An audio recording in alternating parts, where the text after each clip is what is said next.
understand the purpose yenye imekuleta katika hii dunia, utachanganyikiwa forever.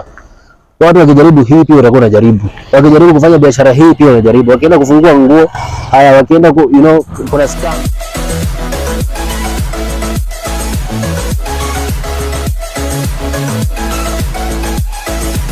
Good evening guys.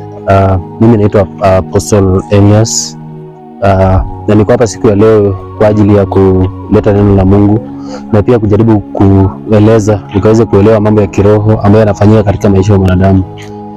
So ni vizuri ukaweze kusikiza, at least unaweza sikiza neno ambalo litakusaidia, na mimi kazi yangu ni ku-explain kwako ukaweze kuelewa kwa nini unashinda ukihangaika katika maisha, unashinda kuishi maisha ni kama si life yako at all, because you have tried. By there are things that umejaribu hii haiwako, unajaribu hii haiwako, umeekelea watu wamekuroga, vitu kama hizo.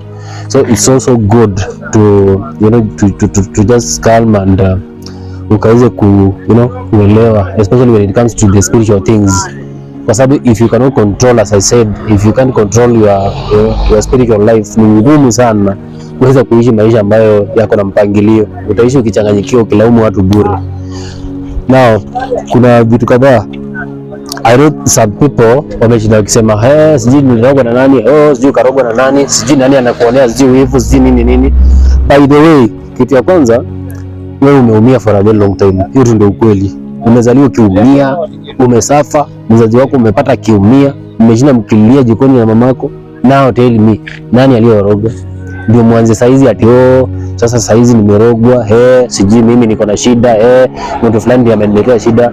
Let me tell you something. If you cannot control your spiritual life, if you can't be able to control your spiritual life, ni ngumu sana kumanage maisha yako ya kawaida. Utashinda ukichanganyikiwa. Because you wake up in the morning, ujui hata ni wapi unaenda, just because there are some people wenye wanaenda kutafuta kazi mahali pia wanakimbia, unashika unakimbia. Kwa hiyo acha niende nitafute kazi, because you don't know the purpose yenye ilifanya ukazaliwa katika hii dunia. It's also important that ukaweze kuelewa purpose yako katika hii maisha ni ipi. Purpose ni kitu ya maana. If you cannot understand the purpose yenye imekuleta katika hii dunia, utachanganyikiwa forever. Watu wakijaribu hii pia utakuwa unajaribu. Wakijaribu kufanya biashara hii pia unajaribu. Wakienda kufungua nguo, haya wakienda kuna scams kama hizi the pyramid scheme ikifunguliwa pia huko hapo.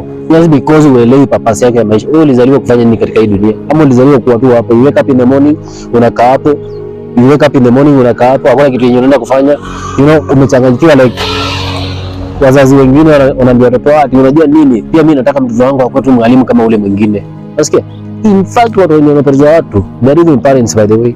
Their parents ndio wanamesa watu. Just because you giving your kids pressure so that wana feel like sasa mimi kwani si pia mimi nikuwe kama ule mwingine. You can never be that other person. You can never. So if you can only understand the purpose yenye imekuleta katika hii dunia, it's so hard for you by the way to kuishi maisha ya mpangilio. Utaishi ukichanganyikiwa forever, you like it or not. Whatever thing that come, kitu yote ikija, ukiona watu wanakimbilia pia unakimbilia hapo. Pia unakimbilia unasema acha pia nifanye hii. Hiyo ni kukosa kujielewa. Omba Mungu akusaidie ukaweze kuelewa purpose yako ya hii maisha ni nini. Wewe ulizaliwa kufanya nini katika hii dunia? Ulizaliwa kufanya nini? Ulizaliwa so that you be a doctor kama jirani yako, ama you be a teacher kama mtoto wa jirani, ama rafiki yako. Kila mtu alizaliwa katika hii dunia. Let me tell you something. Even your own brother, purpose yake katika hii dunia is not the same kama purpose yako hii dunia. You have a different purpose. Toka katika kuchanganyikiwa. And I always tell people that if you cannot be prayerful, watu wanadharau mambo ya Mungu sana. If you cannot be prayerful and seek God deeply, akaweze kufungulia macho ya ndani, so that you see things that are in store for you, that he has in store for you, so that you understand the plans that he has for you in this life. Utajinda ukichanganyikiwa forever my friend. Unachukia watu bure. Utakuwa unasema sijui ananichukia and ukweli wa mambo is there is nobody, you are never hated. Na hakuna mtu mwenye anakuhate, hakuna mtu anakuchukia by the way. Ni wewe mwenyewe unakaa katika kuchanganyikiwa. Ujui kama ni pesa, ujui hata utafute wapi pesa. Ujui. Uwezi amini Mungu akaweze kusaidia akakupea hela zako, akakupea mali yako. So these things ni vitu ambazo zimejificha kwa watu, but it's very very important that you understand these things. If you can't understand these things, I'm telling you you will suffer like forever. You will continue suffering. Na ni kwa sababu ya kiburi, you know, kiburi. Na I was telling some people that kiburi na poverty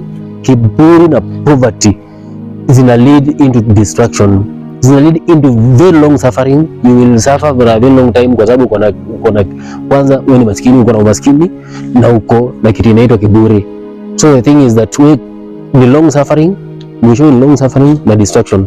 So it's better for you to understand these things, because if you can't understand these things, especially what we call spiritual life, it's so hard for you to, you know, to control your life, or to have a meaningful life, you know, because our joy that life is spiritual, and this thing we've been talking about, that life is spiritual, my brother and my sister. It's so spiritual that if you cannot be able to control what is happening, if you can't be able to see what is happening in the spiritual life, it's so hard for you to, you know, to control life yako ya kawaida, you know. Kitu ya kwanza, utakuwa unachukia watu bure, utakuwa unaekelea watu wamekuroga, utakuwa unachukia watu unasema hawakupei, as if you are entitled, you know. Ujinga inakufanya unakuwa entitled, unafikiria inafaa usaidiwe. Unafikiria sasa wewe ndio kwa entitled kusaidiwa na watu. Wewe kwa nini unashinda ukisema unataka watu wakusaidie? Mbona wewe usisaidie mtu? Wewe unashinda ukisema sasa wewe ndio unaweza kuna unaomba, you know, watu wakusaidie. Hao watu wanisaidiangi, hawana roho ya kusaidia. Wewe unasaidianga nini? Ama wewe ndio uko hapo umezaliwa kusaidiwa? My friend, kwani wewe ndio umezaliwa hapo kusaidiwa? It's so good for you to understand your life, ujue kwa hii dunia umezaliwa kufanya nini? Umezaliwa kuombaomba ama umezaliwa kuwa mgonjwa like forever, you know? Je, unajua siri yako ya maisha ni ipi? Unajua siri yako ya maisha ni ipi? Siri yako ya maisha ni kuzaliwa uteseke. As you continue complaining, unajua maisha ni ngumu, sijui uchumi imepanda, sijui nini. Do you know that there are some people wenye wanajenga manyumba? Do you know that there are some people wenye wananunua magari saa hizi as we speak? Do you know that kuna watu ambao wanaendesha gasolines, you know? Basi hivyo unasema unajua siku hizi fame imepanda. So it's better for you to understand, it's good for you to understand you know, kitu ya maana mwanzo is just to understand your purpose. That's the main thing. Uweze ku understand purpose yako katika hii dunia, understand. Uache kutembea in darkness. There are people who walk in darkness like forever. Wanatembea hawana macho ya kindani, they cannot see anything, and then they've been linked to people wenye wanasema ati ni spiritual fathers. Spiritual father, uko na spiritual father, mtu mwenye hata hawezi ona anything, mtu mwenye kazi yake anakuambia ati anahubiri kubarikiwa, and what happens is this, yeye ndiye anatajirika, wewe unakuwa maskini. Hawezi kusaidia anything. You are going out, unaenda kupata accident, hata hawezi kuambia hey my son don't go because kuna shida ambayo itapatikana. So it's better for you to understand hizi vitu. If you can't get these things right, I'm telling you, it's so hard for you kuishi maisha ambayo ni meaningful. So hard for you. Very soon I will come to you and give you my testimony, because I was also in that scenario. Mpaka ikafika wakati when somebody came in my life and told me these things, nikaelewa, nikajaribu kujielewa, nika-involve Mungu akanisaidia, nikaweza kuona mambo ya kindani. Nowadays things just flow. Don't struggle to do anything. In fact, the thing that you should struggle to have is understanding the things are the plans that, you know, that you are created for, the plans that you are created for. So I'm telling you, kuna upendo ambao inaitwa upendo wa Mungu. God loves you so much, and by the way, the love of God is not determined by anybody.